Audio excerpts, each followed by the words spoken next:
A 66-year-old retired factory supervisor in Pennsylvania sat at his kitchen table early one morning, coffee going cold beside him, staring at a number that was supposed to represent security, $312,000. That was his traditional IRA. 35 years of work, overtime shifts, missed holidays, careful contributions every single year. That number meant he had made it, or at least that's what he thought. His pension covered the basics. His house was paid off. Social Security was about to begin. And like so many retirees, he had one simple instruction from his financial advisor. Leave the IRA alone. Let it grow. You'll use it later. So he did. He stopped checking it, stopped thinking about it, stopped questioning it. Because after decades of worrying about money, this finally felt like the part where you don't have to worry anymore. But what he didn't realize was that later wasn't a safe place. It was a trap with a deadline. And that deadline isn't when he turns 73. It's 2028.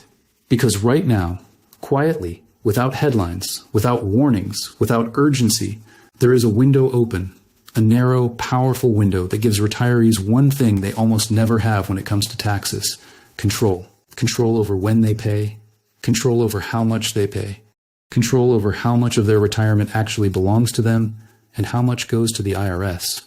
And when that window closes, the control disappears with it. This video is for educational purposes only and is not tax or financial advice. Consult a qualified tax professional before making any decisions about your specific situation. My name is David Harper.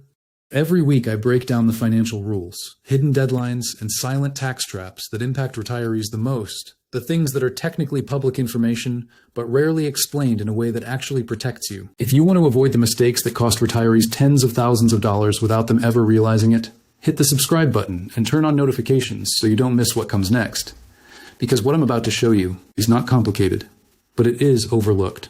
And ignoring it is one of the most expensive do-nothing decisions a retiree can make. Why this window exists, why it disappears permanently, and the 3 decisions that will determine whether you quietly save a massive amount in taxes or quietly hand it over time without ever seeing the full cost. Let's start with something that sounds simple, but is often misunderstood at the deepest level.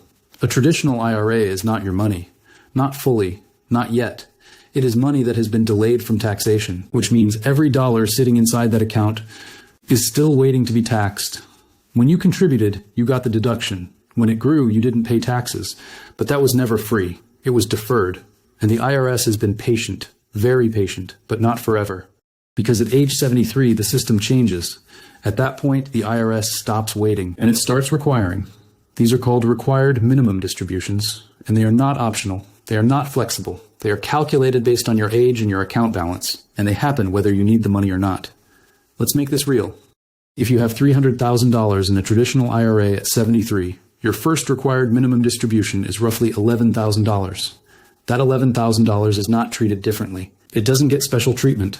It gets added directly to your income, on top of your Social Security, on top of your pension, on top of any other income you have, and the IRS taxes the total. Now here's the part that most retirees never fully see coming.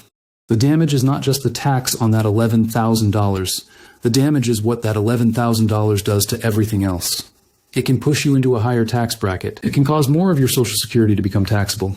It can increase your Medicare premiums. And once it starts, it doesn't stop. It happens every year, often increasing as your account continues to grow. That is the default outcome. That is what happens if you follow the most common advice. Leave it alone. But right now, between today and the end of 2028, you are not locked into that outcome. Not yet, because there is a window. And this window exists because of something very specific, a gap, a timing gap that most people don't even realize they are in. For many retirees, the years right after retirement are the lowest income years they will ever have again. Think about that. Your paycheck is gone. You may delay Social Security. Your pension might be smaller than your working income. Your overall taxable income drops. And when income drops, your tax rate drops. And when your tax rate drops, you have an opportunity to take action at a lower cost than you ever could before or will be able to again later. That action is called a Roth conversion. And this is where everything changes. A Roth conversion allows you to move money from your traditional IRA into a Roth IRA. When you do that, you pay taxes today on the amount you move. But in exchange, that money becomes untouchable by future taxes. It grows tax-free. You withdraw it tax-free. There are no required minimum distributions, no forced withdrawals, no future tax surprises. It becomes yours, completely and permanently. So the obvious question becomes, if Roth conversions are so powerful, why doesn't everyone do them? Because there's a cost. You have to pay taxes now. And for many retirees, that feels like a loss. They think, why would I choose to pay taxes today if I can avoid them? But that question misses something critical. You are not avoiding taxes. You are choosing when to pay them, and timing determines the cost. Paying taxes later is not automatically better.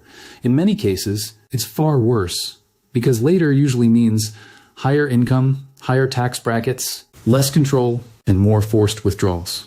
So the real strategy is not avoiding taxes, it's minimizing them over your lifetime. And that's where this window before 2028 becomes so powerful, because right now you have a rare combination: lower income, lower tax brackets, and full control over how much you convert. But this window does not stay open, because your financial life does not stay the same. Social Security begins. Income increases, required minimum distributions start, income increases again, and suddenly the cost of converting is higher than it is today, which means every year you delay, you are potentially increasing the price of doing the same exact move. Now let's walk through 3 retirees again, but this time, go deeper into what actually happens to them over time. First, there's Anthony. Anthony is 69. He waits. At 73, his required minimum distributions begin. They start around $9,500, but his account has grown, so over time, those withdrawals increase. Each year, they stack on top of his Social Security and pension. His tax bracket slowly rises. More of his Social Security becomes taxable. His Medicare premiums increase. And the total tax he pays over his retirement ends up being far higher than if he had acted earlier. Anthony didn't make an active mistake. He made a passive one. He did nothing. Second, there's Rebecca. Rebecca is 65. She just retired. She hasn't started Social Security yet. Her income is extremely low compared to her working years. This is her window, her golden window. She could convert portions of her IRA each year at very low tax rates. She could gradually move a significant amount into a Roth. She could reduce or even eliminate future required minimum distributions. But she waits. She tells herself she'll figure it out later. By the time she acts, Social Security has started. Her income is higher.